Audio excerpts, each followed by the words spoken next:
Yes, good evening, members. You're very welcome to today's session.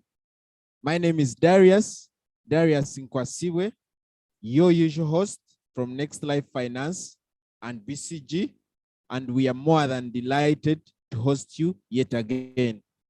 Ever since last year, December, these sessions are brought to you in partnership with the Rotary Club of Rubaga, and we are more than always delighted to have you joining the call.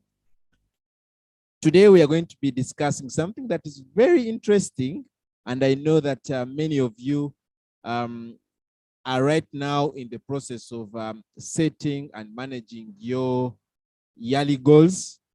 I know some of us have already set these goals, and I know some of us may have not thought about setting these goals, but after today's session, you're probably going to want to consider that decision of not having your goals up to this time. I know if you've been part of these sessions, if you've been part of our community, you understand how much it is important to make sure that you have your personal finance goals set so that you're able to track and you're able to measure your success. So I'm very confident that from today's session, you're going to find value, and please make sure that you utilize this value to the maximum. Coach Samuel Ibanda shares a lot about personal finance among the many things that he speaks about. But one of the things that I know he's very confident about and he's very capable with is guiding people into the kinds of goals that they can set and how they follow them through.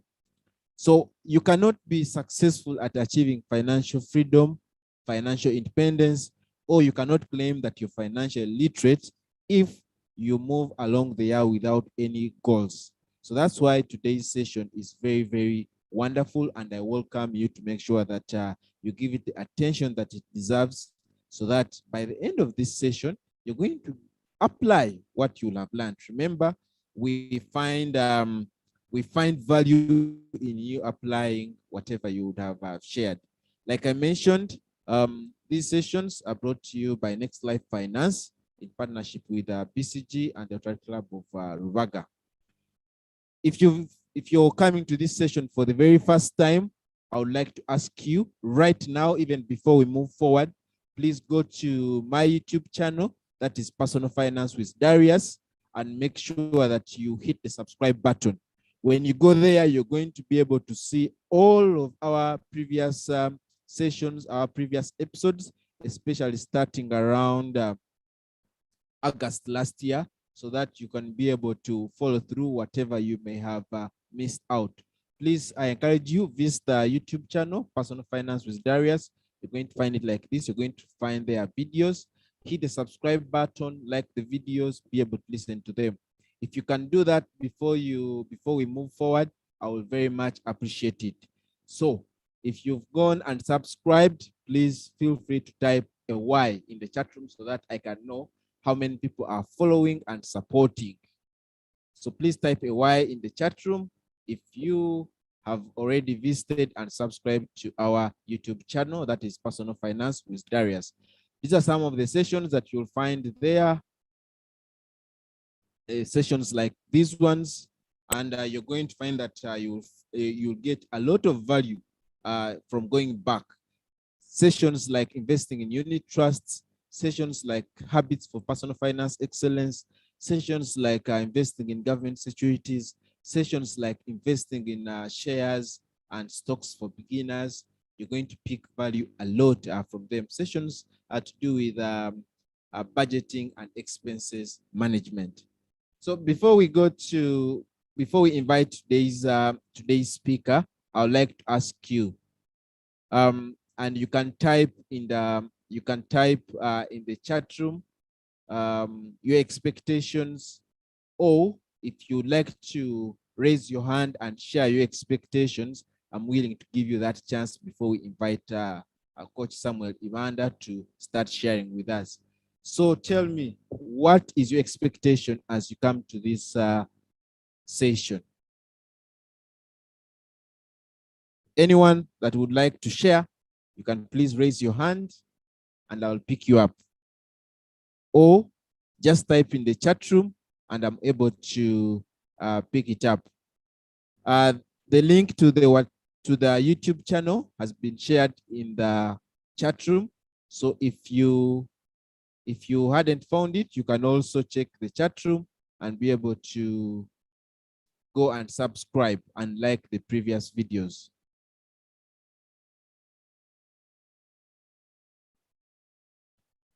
All right. As people think through themselves, I would like now to switch and give the platform to Coach Samuel Ibanda to share with us about setting and managing personal finance goals so that we can see how we move forward with the session. Coach Samuel Ibanda, the floor is yours so that you can unpack the package that you had for us today and we'll be able to move forward. Over to you, Samuel. All right. Thank you so much, Darius, for getting me here and for the participants that have joined through, both live and those that are watching their replay. Darius, I would love to share my screen. Thank you. So I'm going to share my screen and then we can have the conversation all throughout. All right, so welcome once again. So basically today we want to look at how we can set and manage our personal finance goals. Like Darius said, this is a very good time for us to set our goals, just in case we have not set.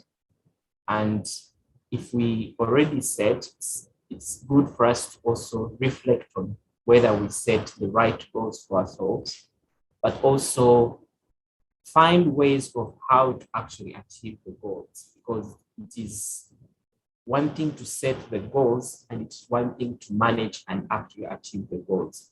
So this conversation should be able to put us next to achieving our goals, okay?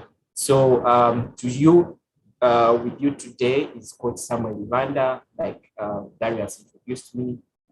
I'm very interested in personal finance, business and career and more.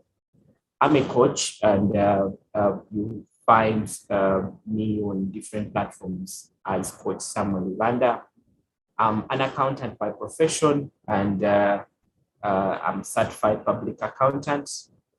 As you can see there, I've basically found a passion in helping professionals thrive both in their careers as well as business in order for them to earn more and grow their wealth. Okay, so that encompasses, and such a discussion fits well into what I think my purpose is. So you are the right person at the right time, okay?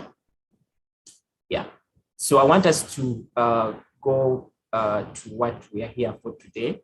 So we are here to look at financial goals. Our topic is setting and managing financial goals. So financial goals. Hi, Samuel. Yes, Darius. Hi, Darius. Yes, so as you get started, we seem to be having a glitch in your network. If you can find how you can position yourself so that the network is clearer. Right. Is it the same for other people? Maybe could they just confirm? Would it be the same thing, the same for other people? Are they also facing the same thing?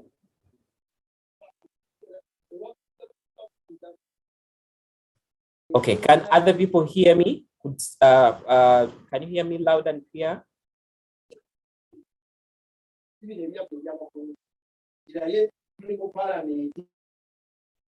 Can people confirm in the chat box? Anyone to confirm that they can hear me?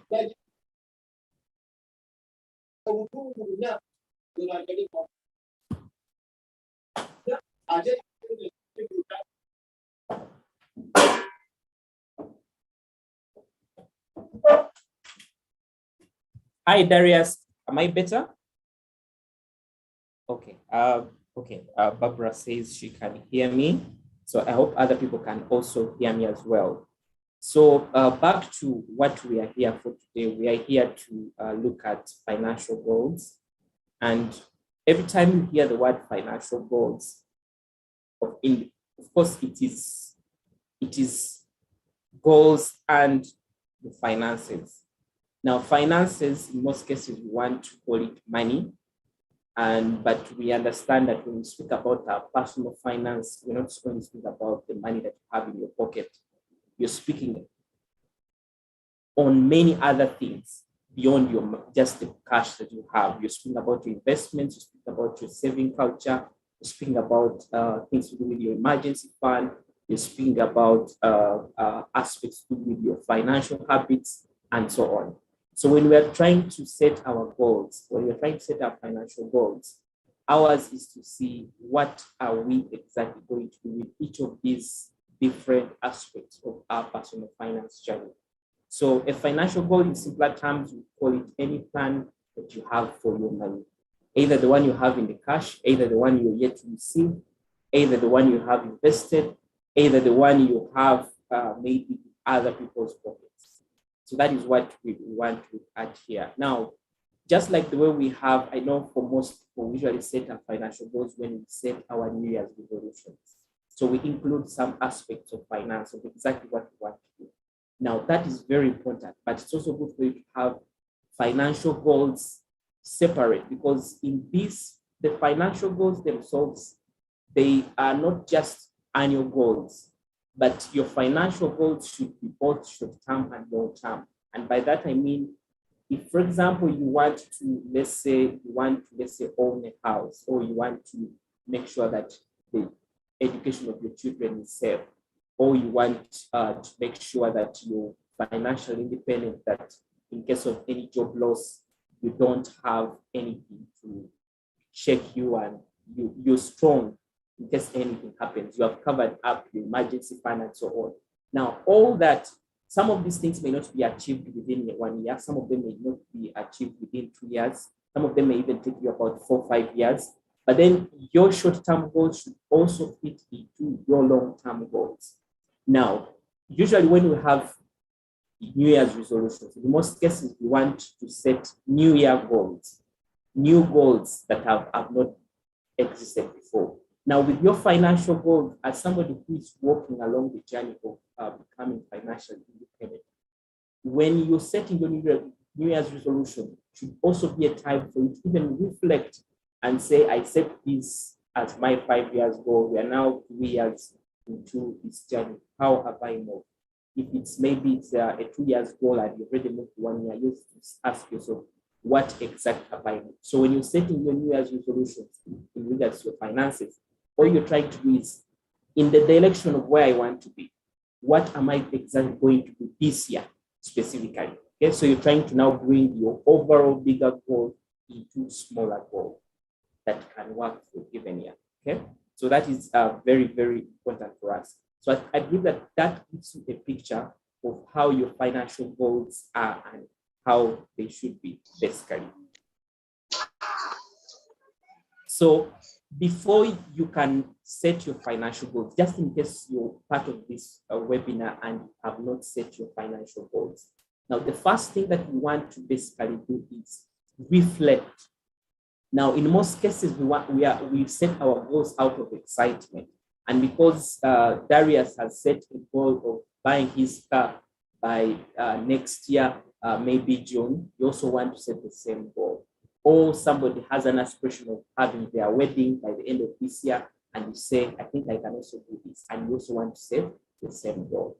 Now, if you want to have goals that you can achieve, if you want to have realistic goals, if you want to have goals that relate well with you, that are not just about setting, but goals that you can actually achieve, then you have to make a reflection. And reflections are into 3 categories. Basically, you're going to look at your past. How has it been in terms of your relationship with your money?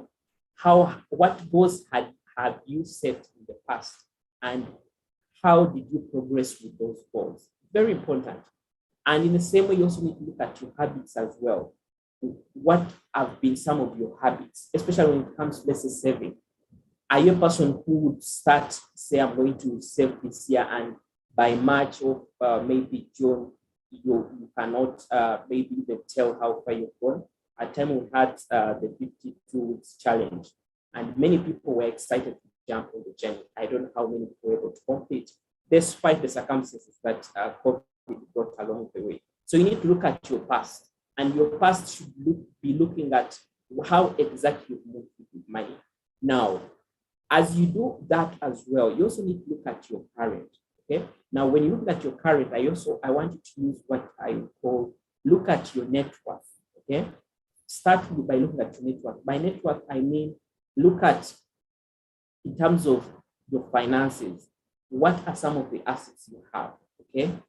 What are some of the liabilities that you have? When I say assets, I mean what do you have that brings in an income? At the end of the day, maybe you could be having, let's say, rentals. You could have your house. Okay, you could have, let's say, you could have a vehicle. I know other people say those may not be assets, but to you, those would include the assets, just in case they are either generating you an income or they are actually saving you an expense that you would have incurred just in case you didn't have them. In one or the other, they are actually assets to you. So look at that, and also then look at also aspects to do with your debt. Whose money do you hold? Is it for the bank? Is it for your sister? Is it for your brother? Is it for your spouse? You need to look at all these aspects. So it's for your landlord. You have not paid rent. You need to look at all these aspects. Now, when you look at your assets and then your liabilities, those give you a picture of your net worth. But in the same way, I also want you to look at in terms of your income and your expenses, because these are also big factors in regards to us achieving our financial goals. Now, when you look at your income, just ask yourself, what are the sources of my income? Now, most of us that are part of this call, we may be salary earners. So if it's salary that is alone, that is your income, put that down and say, this is my income. In case you have other sources of income, maybe you have rentals, maybe your person who runs a side business, maybe you do some consultancies, maybe you have somebody who gives you some money, maybe you amount they give you on a monthly basis. So that is part of your income. So anything that comes through in terms of a cash inflow to you, that write it down. And you can do this from a monthly perspective. And then in case you have some incomes that come maybe within there, you can try to cascade those down also into, let's say, on a monthly basis, what would be the average that comes through. And in the same way, I want you to look at your expenditures. Okay, look at your expenditure and see what are some of those things that take your money. And from that, I want you to look at the needs. From expenditures, I want you to look at the needs in terms of what exactly takes your money on a monthly basis, something that you cannot do away with. This could be your rent, this could be your maybe medical expenses, this could be your clothing, those kind of needs. And then also look at the discretionary expenses that just arise. For them, they are wants in terms of vacation. Maybe you usually take your girlfriend out every Friday. Maybe yourself you go out. Whatever happens, maybe you usually send maybe some money to some of your maybe siblings once in a while. So those expenses that are not really needs, but you actually incur them. Look at that as well. And then also look into, once you've looked at your current, you also now look at the perspective of the future, of where you want to be. Okay. Now, most of us that are part of this conversation, we have aspirations. Maybe you're earning a very low salary that you don't know how the future will look like, just in case that salary stopped coming. Maybe you have that business that is running and is struggling, that you don't know how tomorrow might be, just in case you don't take any step towards anything. Maybe you're somebody who feels like it's a time for me now to start an alternative income, or it's a time for me to curb my saving culture to make sure that I'm actually making sure that I'm saving a given percent. So all that, and your future is as a result of your aspirations, but also your future is also based on your current, because you don't want to aspire something that doesn't fit within your circumstances. So that is why it's good for you to make the financial reflections before you even think about goals. You don't just wake up and say, I want to buy a car by maybe next year. So how are you going to buy the car? You have not looked at how much you receive on a monthly basis and how that cascades down in terms of how much you save, how much you have invested, and how much you have borrowed that maybe standing in debt that you need to clear. So all that is very important, and you make that reflection well with that notebook alongside you there as you try to look into your relationship with your money, because the reflections are basically to help you understand your reflection, your relationship with money. Now, as you do that, you're writing down all that reflection. Now, after you've done the reflection, now you're looking into what exactly you want now to do. Now, as you write now your goals, it is even much easier because you know exactly who you are, you know your relationship with your money, you know your habits, you know your background, and you know that your background may influence certain aspects of your relationship with your money. You also know your aspirations in terms of where do you want to be when it comes to money. Now that should be able to direct in terms of what are now my goals, what exactly am I going to do. For example, if you're somebody who has taken loans after loans, you actually take a loan to pay another loan. You have a salary loan, you have a loan from a circle, you have a loan from an investment club, you have a loan from a friend, you have a loan from your spouse. You just have loans everywhere. Now, your goal might be to get out of debt. If you're somebody who has picked lessons from, let's say, the COVID situation, and you feel like last time I had a pay cut at work, they actually paid us 50% in the first months, and after some months, they actually said they did not pay us. I need an emergency fund this year. So that could be you that wants to start on this journey. And you want to say that now I need to make sure that I have some money somewhere, just in case anything happens, just in case anything comes up along the way. Maybe if you go into another pandemic, because the future is still uncertain, we cannot tell how it will look like. But in the same way, we are humans, even without the uncertainty of COVID, we know very well that time to time we have emergencies. It could be health, it could be to do with, let's say, maybe school fees. School fees may not really be an emergency because this is something that you plan for. It could be that car tire or that car breakdown, whatever might come up. It might be a shortage maybe at your workplace. You're in finance, like some of us that deal with cash. So you need something that you can fall into back. Have you ever been to a point in time where you need some money? You try to call less over 5 people and everyone is saying, you don't have, the situation is not good. And especially when it is, let's say, mid-month, or maybe you're coming to around maybe 20th there, when people have already depleted most of their accounts. So you need to have a cushion of knowing that I have something that can take care of me just in case anything happens. And then also yours could be maybe think about an extra income. For people that say I need employment, yours could be I want to have an extra income. I'm tired of depending on a single source of income that you don't even have control, because your expenses are increasing every day, but then your income has remained stagnant. You have gotten a family recently, or you have gotten a new addition to your family, and your income is still the same. Expenses are increasing, and that has got you into stress. And you feel this year I need to have an extra income. And then yours could be say, now I need an insurance. Just in case I go, how safe are my children? How safe are my dependents? How safe am I myself, just in case anything happens? Maybe I get an attack, I get a disease that requires me a lot of money. I think we've seen many people here who have gotten diseases that require lots of money. They have to go to India for operation. There are many things that happen there, and they have to start doing fundraising for you, and you don't even have, of course, the certainty that the fundraising will be able to raise the money. So you want to create a certain kind of level of certainty of your capability into the future. So you may want to go for insurance. Now, some of you are employed and have the medical insurance, but you want to go for something like a life insurance that can maybe be able to help you in such circumstances.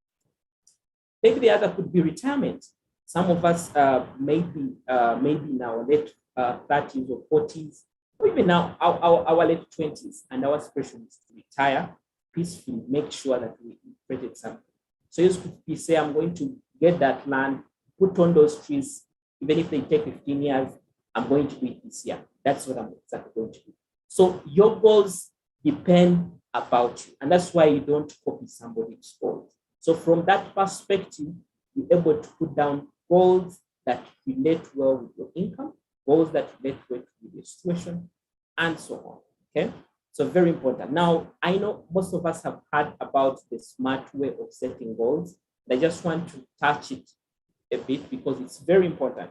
I think in most cases, for example, you say I want to get out of bed. That is your goal, but you need to make this a little more simpler for you or a little more clearer for you. If, for example, you want to find an extra income, how much exactly do you want in terms of extra income? And for how long would you think you're going to actually attain this goal? What is your timeline in terms of earning that extra income? So very important for you to be able to set what we call the SMART goals. Now, by SMART, SMART is just an acronym of specific, measurable, attainable, realistic, and timely. Specific, measurable, attainable, realistic, and timely. And I just want to use an example here. So, for example, you want to earn a side income. You are very specific on your goal. Okay, you're very specific on your goal. So that is specific. Now, you want to make how much of the side income? So you want to modify this and say, I want to make 500,000 and above side income every month. So you've put the element of measurable. You've brought in the aspect of how much exactly you need. Okay. Now, one of the other things that since you've done a financial reflection, you understand yourself and you understand the time that you have on you, you understand the opportunities that you have on you. You also understand on what you can exactly do in terms of your skills. You get it. So you understand all that. Now, with that in mind, you now have to set something that is realistic. Okay, because our S is of course the specific. Now, measurable is looking at value. What is it exactly? Because at the end of the day, you want to evaluate yourself after a period and say, this is how much I've been able to earn. Okay, let's on a monthly basis and so on. So that is very important. Now, realistic according to your situation. Now, the other aspect is you want, let's say, to start earning 500,000 every month, starting March 22. You've even put a timeline on how this, when you want to start achieving this goal. Okay, so that is very important because you're now getting a little more closer into the realities of life. And when you actually coming into setting your goals, especially the SMART goals, you even reach a point in time where you can know that what I've set is actually realistic and what I've said may not be maybe realistic at the end of the day. Okay, so that is very important for you. And then maybe yours may not be a side income, but yours may be, for example, you want to own maybe a bedroom house. So you want to say, I would like to own my 3-bedroom house in the village by March 2023. Okay, so that is your goal. That is your financial goal. Now you can have several goals. Okay, you can have several goals that touch each of your aspects, either investments, either saving, either to do with, let's say, your habits, whatever you want to set on, or your emergency fund, whatever goal is it for you, whatever aspiration you have, not my goals, but your goals. Okay, that's why it's called personal finance. Very important. So I just felt I should also share something to do with budgeting here. Okay, and when I share about budgeting, I want to share with you the 50-30-20 budget rule. Why I'm bringing the budgeting when I'm asking the financial goals is because at the end of the day, you can have the goals, but if you're not looking at your income vis-a-vis your expenditures, then it's the chances of reaching your goals is very limited. And that is where the budgeting comes in. Okay. So as you have reflected on your current, how much you're earning and how much your expenses are, yours is to have an aspiration in terms of what exactly you want your finances to look like, in terms of how much you're earning and how much you're saving and how much is going into investment and other sources. So there's a 50-30-20 rule. This is a very common financial rule that you can be able to find even on the internet. But basically what it says that you receive 100% of your income monthly. 50% should basically go to your needs. Now, this might vary for you depending on your source of income. Yours may be 70%, yours might be, let's say 30%, depending. Okay, and you set your pace. You set something that works for you. This is just an example. So you could say 50% is going to my needs, and this means you're going to pay your rent, you're going to pay your, let's say, your medical, your food, and so on. Okay, all these that are very essential. Then you also want to have the wants. Now, the ones that are the ones that I spoke about, the so-called discretionary expenses.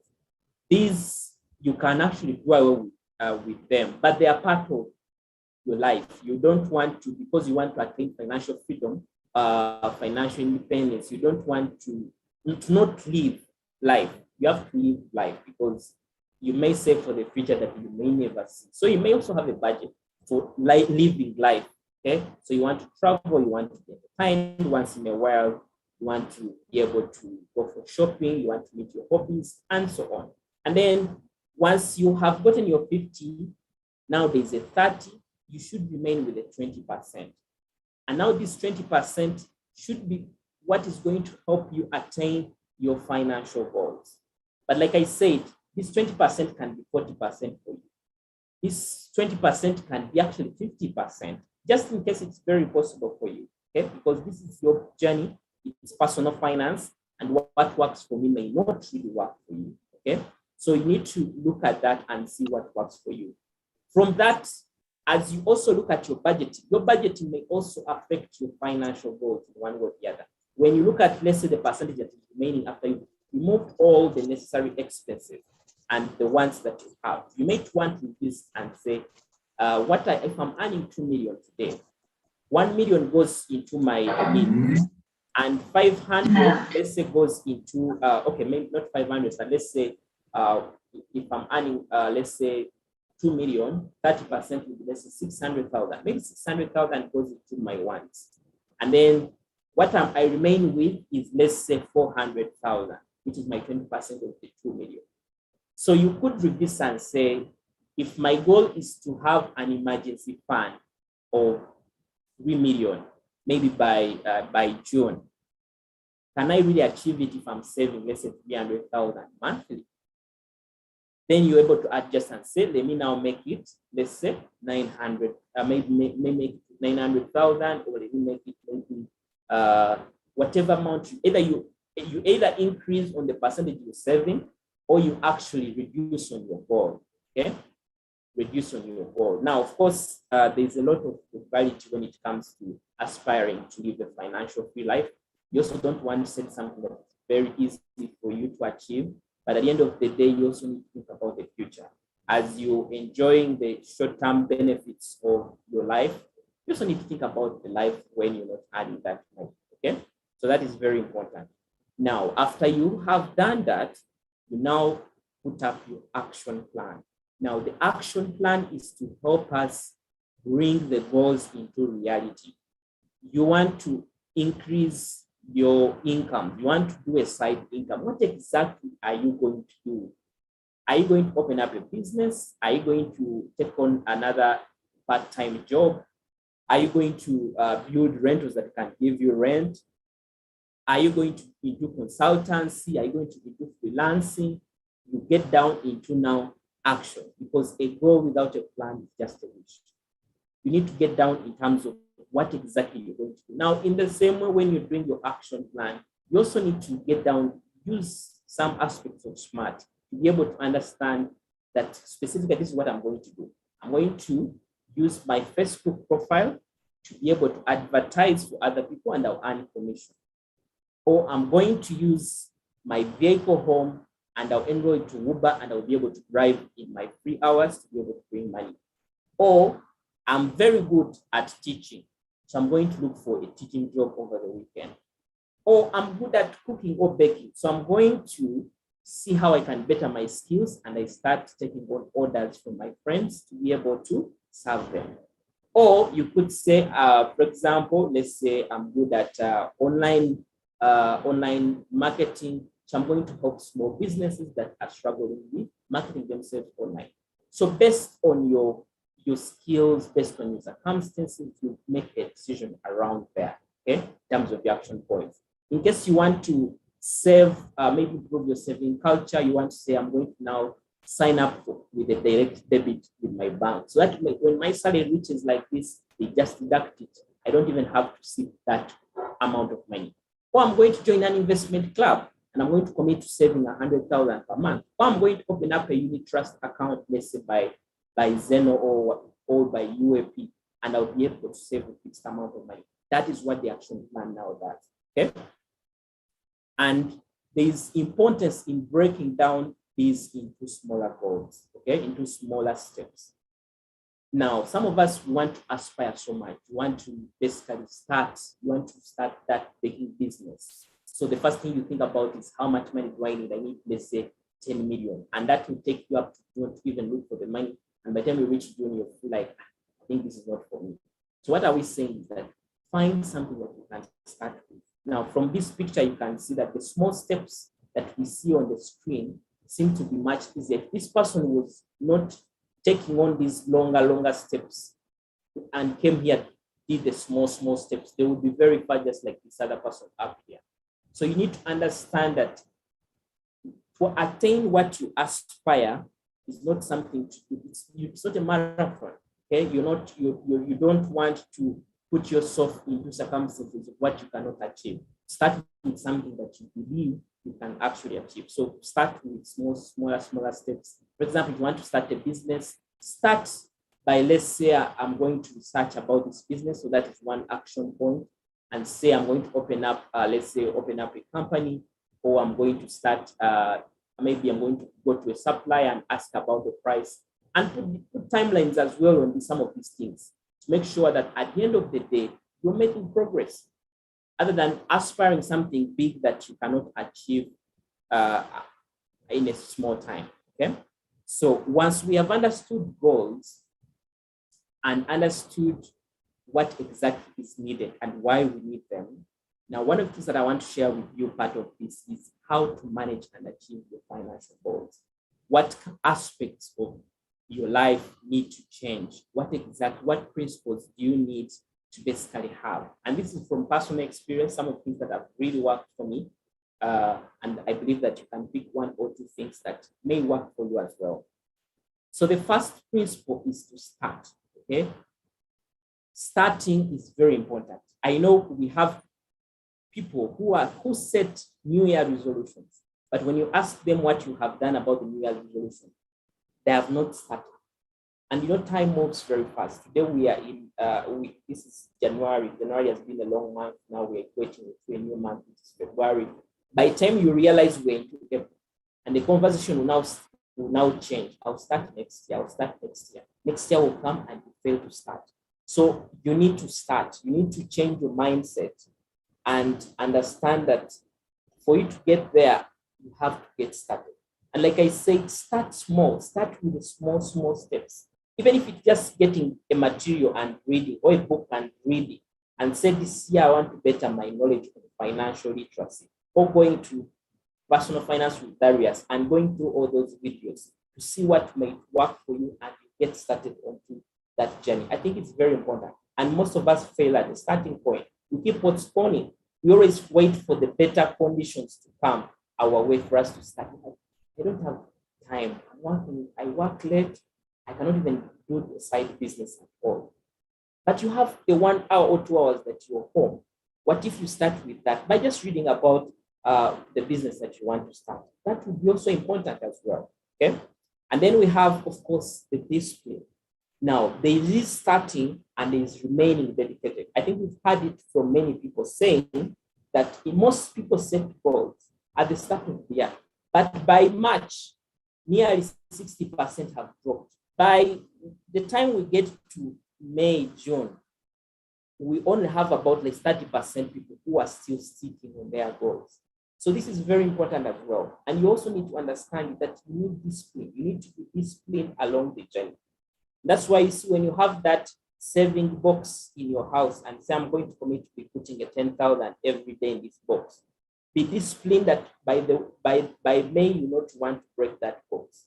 Or in you're part of the investment club and you guys are contributing on a monthly basis, you don't reach a point in time and say, but I'm saving. Is this really worth it? And then you feel like your expenses are gone. Sometimes it's that kind of position you put into, and like, my expenses are high. I cannot even save more of this aspect. So you have to develop discipline. And that's why you see, if you feel like you're not a disciplined person, you struggle with this being disciplined when it comes to finances. Find ways of how you can make yourself disciplined forcefully. And that's why you sign up, for example, for a direct debit with the bank and say, this money, remove it and put it on a different account. And even you limit your access to that account. Sometimes there are times when I was starting around my journey to financial independence, I would make sure I keep the ATM far away from me. I don't move with it, because when I'm moving with it, I'll be tempted to use the ATM and I'll remove it. I make sure I don't have a lot of money on my mobile money, because anyone who calls me and says, Sam, please lend me some money, I'm going to be tempted. I'm going to feel mercy for them and I have to give them the money. It's not that you don't need to give them money, or it's not that you don't need to enjoy your life, but you want to put discipline in you. You want to make sure that you attain it, because the journey, if I tell you that this journey will be easy, I think I'll be lying.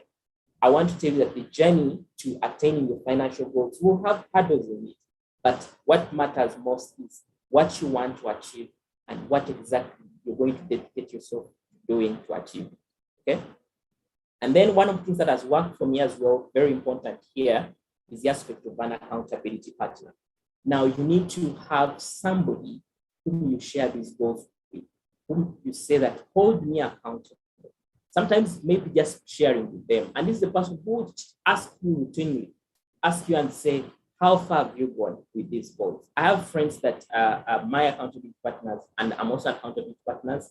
Even as a finance coach, I also have other people that I coach that I'm an accountability partner to them. So I usually ask them whenever we meet or whenever we have a routine conversation, how far with the house? You told me you had settled on your house. Where have you reached? How far with your savings? You said you would start saving 200,000 every month. How far have you gone? Have you been able to save this through all this period? Very important. If you're married, your accountability partner may be your spouse. So you say, honey, we want to make sure that we save this amount of money. Hold me accountable. And at the end of the day, able to be open to some of these people, to be able to hold you accountable. At the end of the day, some of us, because of our growing, we grew up through parents who used to tell us, do this, do this. Sometimes we need this kind of people that push us to this corner, okay? And then the other aspects that I want to tell you is that be patient along the process. Know that it will not come in one day. Rome was not built in one day, but every day they were built. That is the quote I want to leave you with. By being patient doesn't mean that, let me be patient, I can achieve this in 2 years, so I can relax. Every day, it doesn't matter how much you're starting with. Even if you say, I'm going to save 50,000 per month, it makes more sense than somebody who is not saving any coin. So start small, be patient along the journey. Achieving your financial goals will take time, but it requires discipline, and if you're patient across the journey, you'll actually attain it, okay? And then the other aspect that will also help you is review your financial goals. Sit down after, let's say, after 3 months and review and say, is this really realistic for me?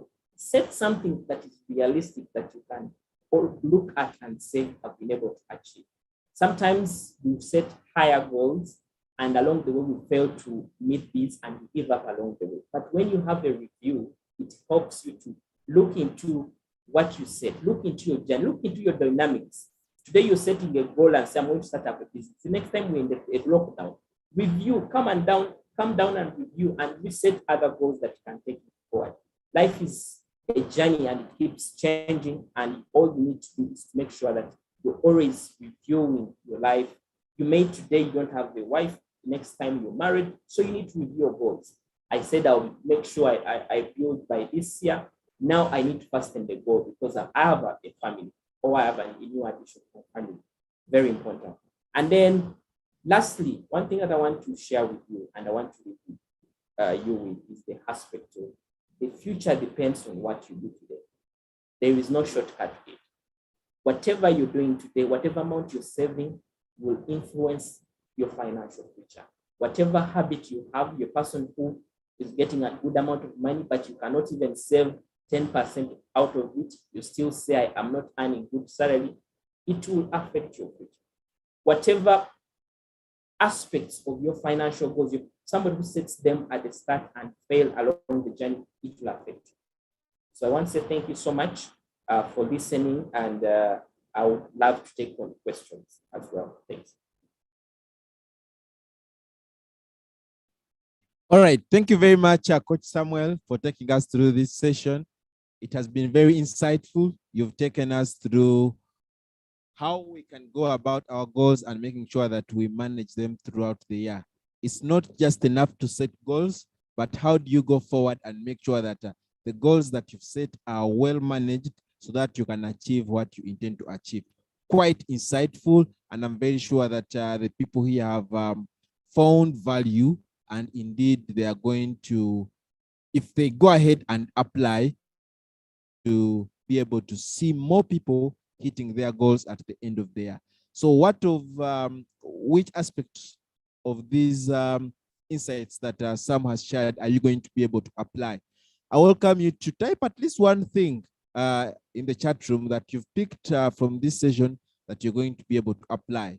If you've been following, if you've been taking notes, I would like to ask you that please type at least one thing that you're going to start applying going forward. And as you type in the chat, I'm going to welcome questions for those of you who might have, so that we move forward in the next 10 to 15 minutes. That should be enough for the Q&A session. So please, if you have any question, you can type in the chat room and I'll be able to pick it up, or you can raise your hand and you'll be allowed to. So what is that one thing that you're going to apply from this session? Barbara says she's going to have an accountability partner. Thank you, Barbara. Please think about your accountability partner, and when you're doing that, please allow them and give them the authority to hold you accountable. Allow them to be able to ask you how far you've gone. All right, if you would like to ask a question, please, I'll ask you to raise your hand. Masereka Richard says, thanks for the session. It is unfortunate that I joined in late. Can I be in position to get a write-up of this session? If you can kindly go to our YouTube channel, that is Personal Finance with Darius, you'll be able to find a recording of this session, and you can be able to go through everything that has been shared today. Murunji says she's going to set a frequency for reviewing her plans. So yes, ask yourself, is it on a weekly basis? Is it on a monthly basis? Is it on a quarterly basis that I'll be able to follow up my goals? Patricia says, thank you, Coach Samuel and Darius. I'll review my goals and try my best to follow the 30-20, 50-30-20 principle. Thank you. And Nwagawa says, thanks for the inspiration. Also, thank you for joining, and we are grateful that you found this quite insightful. Nyanz says, thank you, Samuel and Darius, for the session. Wonderful. It's a pleasure that you found it helpful. Richard says, can I get the link to the YouTube channel? Yes, that is going to be shared. Edwin says, big up Sam. Yes, Masereka, the link has been shared in the chat room. So you can please tap on it and it will take you there so that you can be able to listen to the recording. Tom says that was very insightful. Afua is appreciating. Thank you all for your feedback. Ruth says, thank you very much. Wonderful, wonderful. So I'd like to continue to see what are some of those things that you're going to apply after this session. What is that one thing that you're going to apply? I wish I can get a comment from everyone on the call on what you're going to apply from this session. But otherwise, thank you very much for joining. And if you'd like to engage myself or Coach Samuel Ivanda beyond this session, maybe you would like to have a coach, you'd like someone to guide you through your personal finance goals for this year, please feel free to get in touch. We'll be able to help you. If you're a group of people and you'd like a training on any aspect to do with personal finance management as a group, very happy to come and engage with you, whether it is an investment club, whether it is a track club, whether it is a circle, would be very delighted to come through and support you. Whether it is an organization and you have employees that you'd like to help manage their finances better, BCG and Next Life Finance will be very delighted to come and support you through that process. So we have Silva who says, thank you so much, only that I joined late. Is it okay? We share the schedule for the next time. Our sessions will always be at 5 p.m. every Sunday. So if you go to our YouTube channel, that is Personal Finance with Darius, you'll be able to pick it up. Murunji Immaculate says, my challenge is finding income generating business alongside a full-time job. How can I do that, please? So Coach Samuel Ivanda, you can respond to that. Someone who'd like to find an income generating business alongside their full-time job. I know that side hustles is one of the things that you're passionate about and that you talk about and that you help people to start and grow. Over to you, Samuel. All right. Thank you so much, Darius, and thank you so much, everyone, for the comments, especially those that have joined this live session. In case you're watching this as a replay, we'd also love to know about your lesson, so you can type in the comment section of the YouTube channel as well. So to answer the question on struggling to ensure that you start an extra income now, I'm very passionate at helping professionals create multiple income streams. The person who believes that everyone can be able to do that and everyone can really sail through without having to depend on salary, because salary alone is a risk in its own, because you don't have control over it, and anytime it can find its way out. Okay. One of the things that I've done myself, because I'm employed, and one of the things that I've done is I looked at my skills and also looked at my passion. And I was able to create businesses out of that. Now, I don't know what your passion could be. I don't know what skills that you might have. But one thing that I'm very sure that you have something that another person might be interested in. So all you have to do is to create a system in a way that the other person can be able to get the service from you, and then you're able to give it to them. Alternatively, you could look at the problems that are around you. Okay. One example, I would say, one time we used to be at work where we used to struggle to find breakfast because our location was a bit far from the market. So there's this lady who found a solution for us. She started making some of these things and bringing them at work. Some of them she would buy and come and resell. So she buys something like at 500, she sells it at, let's say, 800 or 1,000. And would ably buy, because for you to go to the market, that will take you about 1,000 to actually get there. Now, I'm not saying you do that, but what I'm saying is that you can find something that you can actually sell to others. There are things that you buy yourself. Sometimes you even buy and you even know that these things are sold at a cheaper price. But there are other people that are in a similar category that may be interested in them.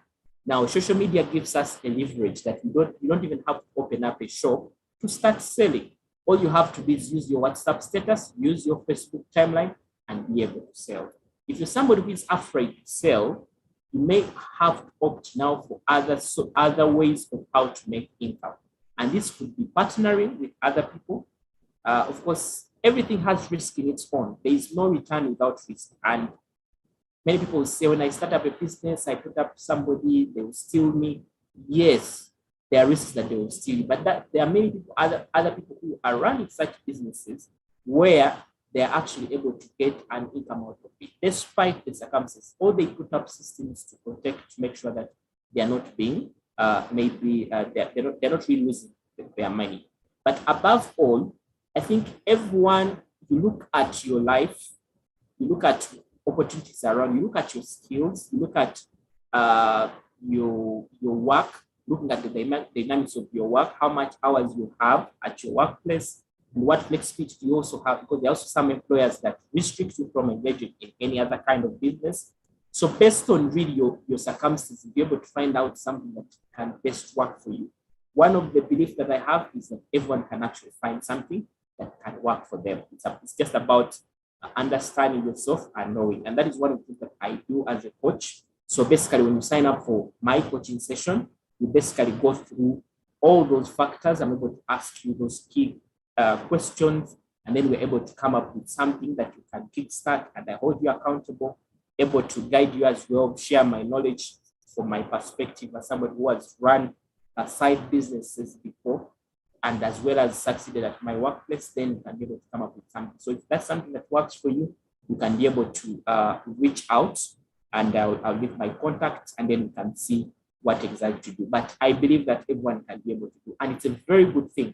Every employee who is watching this either live or is watching the replay, one of the things that you should strive for is to make sure that you add an extra income, because there is more to do with saying, I'm going to save, I'm going to invest. But if your income is remaining stagnant, I want to tell you that your expenses are going to keep on increasing, and along the way, you find yourself not achieving anything. But when your income is increasing, you can at least have some leeway of balancing and being able to attain what you want to do. Thank you. All right. Thank you very much, Samuel. Actually, that is a very wonderful point to make. And I would like to emphasize it. Saving is finite, but income is infinite, is infinite. So that means that you can make as much money as there is possibly is, and you cannot finish all the money that is there in the world. So while we encourage you to save as a starting point towards you building your financial freedom, you can save up to a certain point. If you are earning 1 million, you cannot save all the 1 million, because I mean, you need to live, you need to have a life, and you need to, like, there are these necessities that you cannot go with. Even if you said that, for me, I want to make sure that I live all the pleasures, I want to make sure that I maximize whatever I'm earning so that I can save. There is a limit that you can save up to. So indeed, but there is no limit to how much money you can make. You can always make as much money as your abilities can limit you. So please, as you think about what you want to save, please also think about how much you'd like to save. So Coach Samuel, we have another question, and probably it's going to be one of our last. Afua in the chat room is asking, what business can I start with 1 million maximum within Kampala, while putting in consideration that I'm renting? I started a poultry farm in the village, but it has failed, hopefully because of poor supervision. Thank you, Samuel. Over to you. Okay. I don't know what I think Afua is must be a lady by name. Okay, if you're a gentleman, you can correct me. That would guide me to advise you. But what I would say is 1 million is actually a good amount of money, and you can be able to start and earn side income from this. I say that what business to start depends on you, on many factors. Apart from you being renting, 1 million now, businesses that are started around scale are businesses that don't require a lot of capital. For example, I'm a photographer, and all I need is to make sure that if I have a camera, I'll get started, and the rest will find me along the way. Or if I'm good at baking, all I need is to know a friend who has an oven who can rent it to me, and I can get started. Or I'm good at writing. So all I need is to be able to find people who may need my writing skills. Or I'm good at speaking, and so on. So all you need, the amount of money you just need to supplement in terms of being able to either create marketing flyers, being able to put up a few systems. But one thing I would say is that for the 1 million, don't look for a room to rent. Okay, don't look for a room to rent, because the 1 million itself may just end in the rent in its own. So find something that you can do without, I don't know, when you say what business, if you're not employed, the dynamics may change if you're not employed, because there you have a time on you, and there the kind of business you want to start may be different for somebody who is employed. But if somebody is employed and they have 1 million maximum on them, I wouldn't advise them to find a place and say I'm renting, because already you're taking up most of your capital. All I want you to do is look at your skills and see what business you can get out of the skills. In case you don't have a skill, start with products. Go look for a product that you think people in your circle may need. Okay, I'll give you an example. Darius here, who is part of this call, sells passion fruits. Some of you have seen him share some of these passion fruits on WhatsApp. If it's to buy a bag, I don't think the bag costs him 1 million, but he's able to make a margin out of that. So start with something that you think you have access to getting in terms of source, and you also have a market that you can sell to this product, given the current situation that you have. Okay.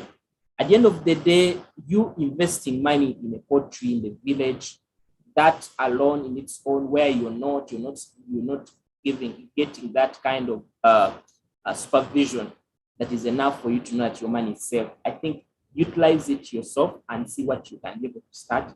I have a friend who had passion for fashion, so she started getting clothes from Owino, put them together in a nice way, and she'd add her margin and she'd be able to get. And she started with just about 5 pieces. And at the end of the day, right now, she now has her boutique, just starting from that. You may say, I'm going to use the 1 million to learn makeup. And that makeup, you can be able to now look for people who may need to. So depending, the 1 million may say, I'm going to learn baking. I'm going to pay somebody maybe 200,000 to learn baking, and then I can start from there. Okay. So depending, if you have the skills, you have whatever you have. But at the end of the day, you can also be able to connect, where we can have a conversation, a deeper conversation, where I can be able to ask you key questions that can help us to come up with something that can work, and then maybe also to support you along the journey to ensure that you put systems that can ensure that you're successful. I think I would be looking forward to that. So thank you so much. Thank you very much, Samuel, for that elaborate response to our first question. I'm sure that she has picked something. And of course, from such a session, you may not pick up all the options, but it is always good to pick up the pointers and go back and reflect and ask yourself, so within my environment, what exactly can I do? Because Samuel, of course, is not your environment. Right now, Darius is not in your environment. You understand your environment better. If you look at it, you might realize that there's something that is missing within the area that you could do to be able to start your business with that 1 million max. I want to be very honest. For someone who is really committed to starting a business in Kampala, actually 1 million is a lot of 1 million is a lot of capital. There are lots of things that you can start with. The only challenge is that we always want to start big. We always want to start where the business is already looking big, because either you know that probably you'll say that I'm working with MTN Uganda, and therefore I cannot start a business that is small. Or I have my bachelor's degree, so how will people see me when I'm running a chapati stall? You want to say that I have my master's degree, how will someone see me running a popcorn business? Or how will someone see me running a juice business? Or how will someone see me running an Irish business? But my friend, there is this WhatsApp meme that I always see around. A lion was in mud. I think they had gone to hunt for what to eat. That sometimes you need to put aside your pride and hustle. So some of us, we need to reflect what are some of those things that stop us from identifying the kinds of opportunities that we could have spotted.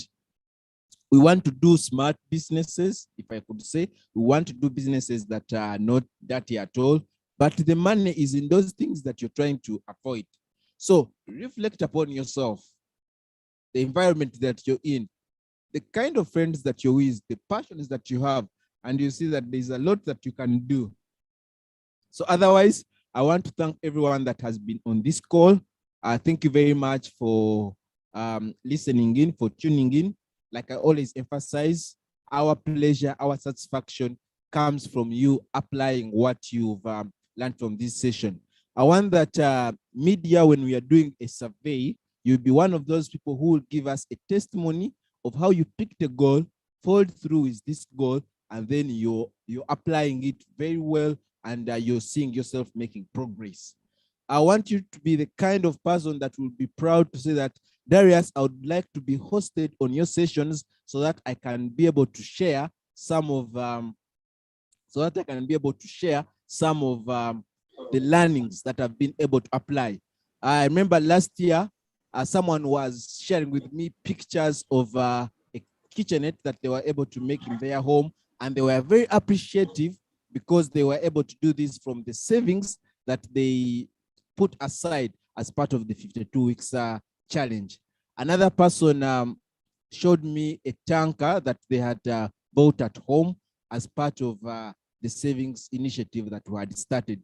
So even you, what is one of those things that we are going to reach out to you, and you'll be able to tell us that, I'm very happy because of this insight that I picked from one of the sessions when you hosted Samuel Ivanda, and I am now applying it and I'm seeing progress in my finance sessions.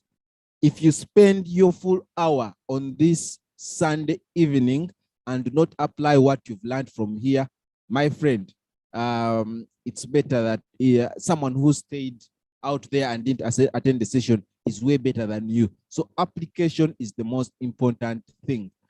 So Samuel Ivanda, once again, I want to say that I'm very grateful for you always sparing your time and coming and sharing with our community. So I encourage the people to always check out YouTube. That is Personal Finance with Darius, to be able to pick out the recordings of these sessions. I see someone is asking how they can access the session. Actually, if you're on this call and you haven't yet subscribed, please follow the link that has just been posted in the chat. Go to the YouTube channel and subscribe. And also, don't be selfish. Share with your friends as many as possible so that our message can reach more people. Don't be selfish. Please reach out to as many people as possible and share with them this link. Ask them to subscribe. Well, our channel will be growing, it will be reaching out to more people, and that is the impact that we shall be creating. Not just you, so don't be selfish with all this information that you get through.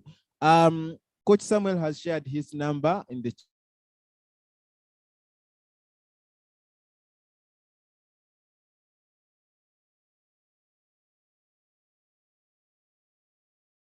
him using that number. You can also samuelivanda.com and you'll be able to see more of what he does. So I thank you very much for having spared your time for this session, and I wish you a great week ahead as we apply what we've learned. Thank you very much.